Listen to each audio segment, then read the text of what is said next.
Hey guys, welcome to Star Wars Month, and welcome to the first video of my Star Wars Marathon, the first review in the franchise. Before I proceed any farther, I will say that this video is not intended for any Padawans under the age of 13, so without permission from your Jedi Master, of course, you should not be on YouTube. Anyway, getting into this, I'm here to discuss the first film in the Star Wars saga, canonically at least. Well, I must say, canonically, although we have to deal with the fact that it's not actually the first film that was made, is The Phantom Menace. Star Wars Episode 1, The Phantom Menace, written and directed by George Lucas, go. So, the overall tone of this film is pretty lighthearted and kid-friendly, I would say. I don't really mind that in and of itself. It definitely doesn't really feel as much like a Star Wars film. You do get some definite wacky planets and some of the more fun sides of Star Wars. Overall, I certainly don't mind this movie, and I don't mind what's going on here, and that the basic plot does involve trade politics, which feels a little bit out of place in what I would otherwise consider a kid's film. Now, the plot with the trade politics involves this trade federation on this planet Naboo and Senator or Queen Amidala. It's a bit confusing. The royalty is an issue with this, these prequel films, and Star Wars in general, understanding what makes you royalty. She was elected queen, so she's basically president of this planet. She's 14 though. And they're the Naboo, they're the people who live on the planet. Now, of course, underwater, there's the Gungan race. They are a different race of creatures who live, but they live in peace with the Naboo, but they don't really get along very well. So, there's that. So, they don't get along well, and there's stuff going on with the Trade Federation. So there's these two Jedi. You have Qui-Gon Jinn and Obi-Wan Kenobi, who's his apprentice. So they go and introduce us to the characters with the fighting. And then they end up on Naboo and end up rescuing this Gungan, this outcast Gungan, Jar Jar Binks. He's the one who was actually banished. So then there's an underwater chase, and basically their ship breaks down and they end up on this desert planet Tatooine in the Outer Rim. And then Qui-Gon leaves Obi-Wan with the ship that's broken. He and Padme, who's Amidala's handmaiden, and Jar Jar go into the town, and they meet this young boy Anakin and his mother. So the two of them are there. They are actually slaves. Anakin's building this droid C-3PO. Also, I forgot to mention, there's this little droid R2-D2 with them. So, I think he's on this ship, actually. I don't remember. So, it's pretty uninteresting at this point. They go on the planet. Anakin, who's 9 years old in this movie, he is a pod racer. He knows how to race a pod. He does this sport, and it's pretty dangerous. It's like a video game. His mother doesn't like it when he does it, but he does it anyway, and he built the fastest pod, and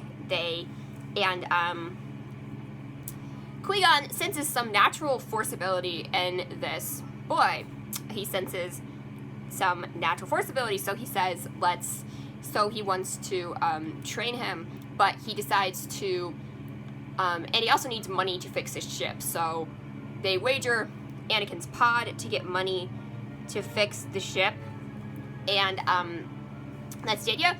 They wager his pod, and then he also wagers for Anakin to be freed if he wins the race. So Anakin ends up winning the race. They get to free him, and they have money to repair the ship. So then they get a count. They get a midi-chlorian count. What this is a scientific thing, supposedly in the Star Wars universe, that explains that basically he's very, very strong for Force. He was conceived by the midi-chlorians. There was no father. The whole thing is really weird. Very, very strong for Force, and they decide that he's the chosen one, supposed to bring balance to the Force, which is never really explained anywhere, which is kind of unfortunate. This is something that really does bother me. I'll get to that a little bit more. But overall, they decide he's the chosen one. The Jedi Council doesn't want to train him for some reason. Yoda and the Jedi Council are all there, and they don't want to train him. Qui-Gon really wants to train him. Then there's fighting breaks out on Naboo, because the device where the Trade Federation is trying to take over, and Padme and Padme wants to get rid of the Viceroy. She goes in with the Jedi and with, and goes and talks to the Gungans. She talks to the Gungans, and she reveals herself as the real Queen Amidala. The other queen was a decoy, so she did this to fake out all the people. She wants to go in and capture the Viceroy. They start a war on the ground as a diversion with the Gungans and these battle droids that the Trade Federation has. So they start a war on the ground. Then they go inside and try to capture the Viceroy. Meanwhile, there is a Sith apprentice, Darth Maul here, and he is Sidious's apprentice. We don't know much about Sidious at this point, but Darth Maul is Sidious's apprentice, and he goes in and he gets into a duel with Obi-Wan and Qui-Gon, and there's fighting going on. So Anakin is left in a cockpit because they don't have a babysitter for him. He tells him not to leave the cockpit. He ends up flying the ship and blowing up the reactor that controls all of the droids. So all the droids just go down in one hit. Anakin did that as nine-year-old reflexes, all right, force reflexes. So he did that, which is relatively interesting. Then he decides to be, disobedient, go in, attack the base, but he saves everybody. So then, meanwhile, they're still in a duel, and Qui-Gon gets killed by Darth Maul. Obi-Wan gets mad and chops Darth Maul in half, and he falls down the chute, and then he goes to Qui-Gon, who's dying. Qui-Gon makes Obi-Wan promise that he'll train Anakin, so Obi-Wan promises that. Then they have a funeral for Qui-Gon, and he gets permission. Obi-Wan gets permission from the Jedi Council to train Anakin. Then the Gungans all celebrate, and everything is happy and good. They celebrate their victory on Naboo. So, and also, they talk about how there's always two Sith. They see Darth Maul. They know he was the apprentice. Who's the master? Well, Sidious. But we don't know much about Sidious at this point. So that is the only information we currently have, which is interesting enough. So, is the only information we currently have about Sidious. That's basically the plot. It is a bit convoluted for what it's trying to be. But overall, I have some issues with this film right off the bat, which one of the issues is the age of everybody. So this film takes place 10 years before the next two films. So Anakin is 9 years old in this film. He's 19 in the next movie. Of course, it's only about 3 more years. It takes place before the war, and Luke and Leia are born. So there's a good number of years here between movies. My issue is that Obi-Wan is only 19 in Phantom Menace. Even then, even if he's 32 when Revenge of the Sith ends, that does not put him old enough in New Hope. 51 is not old enough to be New Hope Obi-Wan, which is the issue I have with it. So Obi-Wan was started too young. Obi-Wan being an apprentice in general just seemed kind of odd to me. Qui-Gon was kind of an unnecessary character. He ended up getting killed. I don't really see what the point was of having him. So I think that Qui-Gon could have been non-existent. Obi-Wan should have been older, and Anakin should have been older when this started. Anakin probably should have been 19, Obi-Wan should have been 30, and all of that would have worked.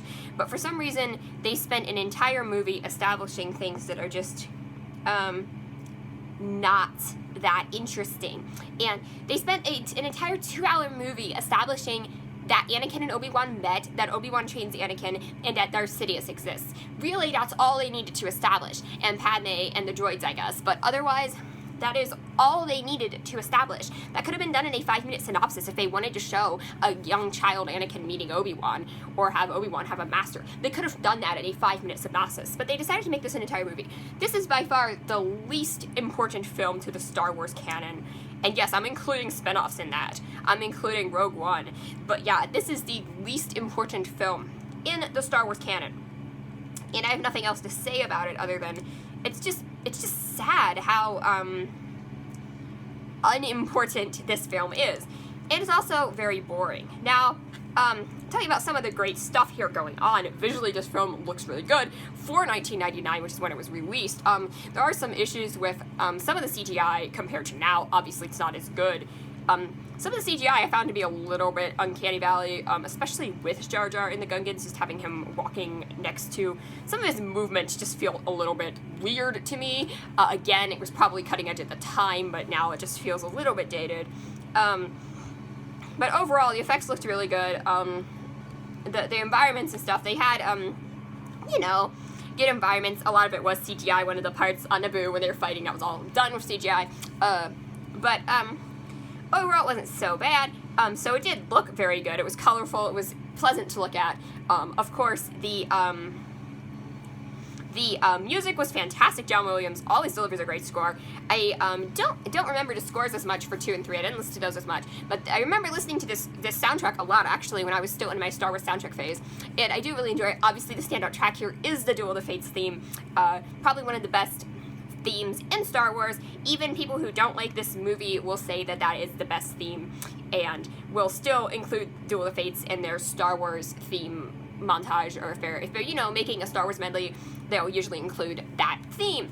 Great theme here, but honestly, some of the battle music's really good too. Anakin's theme is good. It really sets the groundwork for what Anakin's going to become to be. It's kind of dark and somber, and ends up leading into the Imperial March there, which is fantastic. I love that. So, again, that's absolutely fantastic. So, those two things are fantastic right there. The effects and the music, great.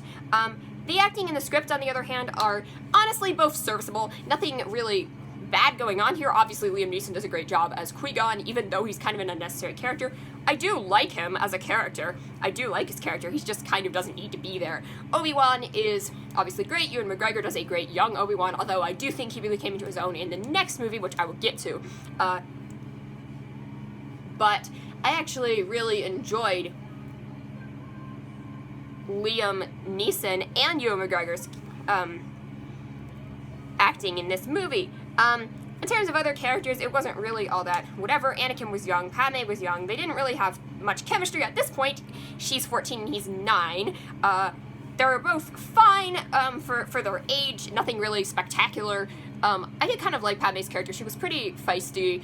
You know, she does the whole fake out thing to save, you know, her people, and to fake out and the stuff, and she does end up fighting, so she's pretty cool. Anakin is just this very happy-go-lucky little pilot kid. Definitely does not give me Darth Vader vibes. I'll get to that more in a minute. But the acting's fine. The child acting is fine.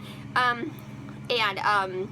Jar Binks was definitely supposed to be comic relief. And again, I'll touch on that a little bit later. Again, the acting's fine. The delivery's fine for what it is. And the writing is all right. It's not remarkable by any stretch of the imagination. It is fine, though. The script is fine. It's serviceable. A little bit confusing if you don't know what you're doing, but in terms of the actual writing and dialogue, it's fine. Again, I'll get to that with episode 2, because for some reason they forgot how to write things. Except I did notice one weird typo, which was, I believe it was in this movie. I actually can't remember if it was in this or episode 2 since I've been watching all of them, but I think it was in this movie. Bail Antilles. There's no Bail Antilles. There's a Bail Organa. There is an Antilles, but Bail Antilles. So I get the impression that the script was not proofread very carefully. But overall, it's fine. Again, it works. It's serviceable. The acting is good enough that it actually works. So I didn't really mind this at all. So next we have, what are the standout scenes? And this is my biggest problem with the movie, is how boring it is. I find it to be pretty just dull overall. There are a few standout scenes here and there. Towards the beginning, when they go into the Gungan city underwater and they're in their little ship underwater, and that is just visually stunning. I just love looking at it. The music's great, just everything about it. When they're swimming, they're being chased by a big fish. That's quite a visually stunning scene. You got some good banter between the characters. The pod racing scene is quite fun, if a little bit overlong and game-like. It is still fun to watch. It's a nice action-packed scene, and you do have a brief encounter with Darth Maul, and really the only other standout there is the end battle. You've got some nice action on the field, and then of course the duel. Pretty duel. At the time, it was the best well-choreographed duel, which I really thought was nice. I thought it was a good duel, and again, a good scene, probably the best scene in the movie, and honestly, there isn't too much else to comment on. I just thought the film was rather dull overall and kind of unnecessary. The stuff that was established in this movie was pretty much unnecessary, like I said. Now, I have one of my biggest problems is Anakin's character here. Anakin is a very young, happy-go-lucky boy who's, oh, even the most innocent child ever can turn into Darth Vader. He's a slave, you're supposed to feel sorry for him, he's naturally talented with the Force, and then, oh, bam, he's gonna turn into Darth Vader. What the heck? I thought this was done really poorly. I think that they should have made Anakin sympathetic, yes, but have some level of underlying darkness. Look at young Tom Riddle, for instance, in Harry Potter. When you see young Tom Riddle, you see a young boy who gives off vibes. He's an orphan, he's sympathetic, you feel bad for him, but you get all these vibes that this guy's kind of creepy. You know he's going to end up becoming Lord Voldemort. He didn't have to become Lord Voldemort. He could have been good. Anakin could have been good too, but you get these vibes that he talks about hurting people and controlling animals and all this stuff, which is kind of creepy. But then you have Anakin over here, and he's just like, yippee! And he's just gonna fly stuff. Again, this is absolutely a problem for writing and not the acting. The kid did a fine job at acting. I mean, for a child actor, it was alright. I didn't really think it was spectacular, although he was about 9. We got, when Harry Potter started, the Emma Watson was 10, and she's considerably better, I will say that. Yeah, it's not the best in the world, but again, for picking a random child actor to play this character, it was fine. I just didn't like the writing at all. The writing direction of it was probably my biggest problem with the film overall. You don't get any sort of, oh, this is going to be Darth Vader. You don't get that at all, which is just really unfortunate to me. Now, thankfully, we have one more thing to talk about, and a lot of people are probably gonna just, oh my god, Jar Jar Binks. Jar Jar Binks is probably one of the biggest things people do complain about this movie. He's just a rather annoying character. He has kind of a, weird Jamaican accent. Again, the CGI is kind of odd. He's very, got this high-pitched voice. He kind of sounds like Elmo, that's what my dad said. He's just kind of annoying. He's clumsy. He's like the slapstick comedy. He's used way too much. My opinion on Jar Jar, he definitely gives off the vibes of being an awkward teenager because he is an outcast and he's tripping, always tripping over his own feet. That's something I can kind of relate to a little bit, so I can kind of get some, enjoyment out of that. And it's pretty cheap laughs, a lot of slapstick, kind of cheap. Overall, it can get a bit annoying.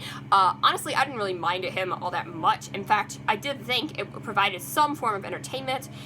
To quote Todd in the Shadows, I'd rather be annoyed than bored, and this film bored me. This is the only Star Wars film that consistently bored me, and that is, to me, the biggest fault. This is my least favorite Star Wars film to go back and watch. Yes, Attack of the Clones is worse, and we'll get to that, but this film, to me, is just the most pointless and most incompetent. It's just incredibly boring. There's no purpose to it, and going back and watching this, even after the 5th or 6th time, I just don't think it's that great.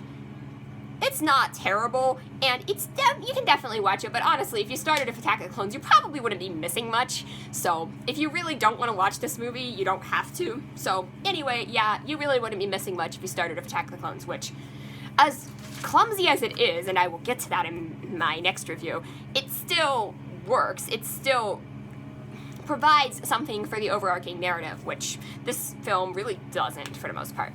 Overall, I didn't think it was bad, but it was definitely probably the most serviceable Star Wars movie ever. Definitely a huge disappointment when it came out. Again, I wasn't alive when it came out. I wasn't, waiting 20 years for a Star Wars prequel. And of course, they made that, and everyone's like, what is this? Honestly, looking at it now, it's not terrible, but it's definitely one of the weakest entries in the Star Wars franchise, and honestly kind of unnecessary. So, at the end of the day, that's all I can really say about Phantom Menace. It didn't need to exist. Yeah, they needed 3 prequels, but they could have reworked 2 and 3, made it 3 movies, and made it actually meaningful, but this film, as in its current state, did not need to exist. This is the most pointless Star Wars film ever, and for that, I don't think I can ever forgive it. Anyway, guys, thank you so much for watching. I hope you liked the video. If you like it, click like, subscribe to my YouTube channel, and I'll see you all next time. Bye!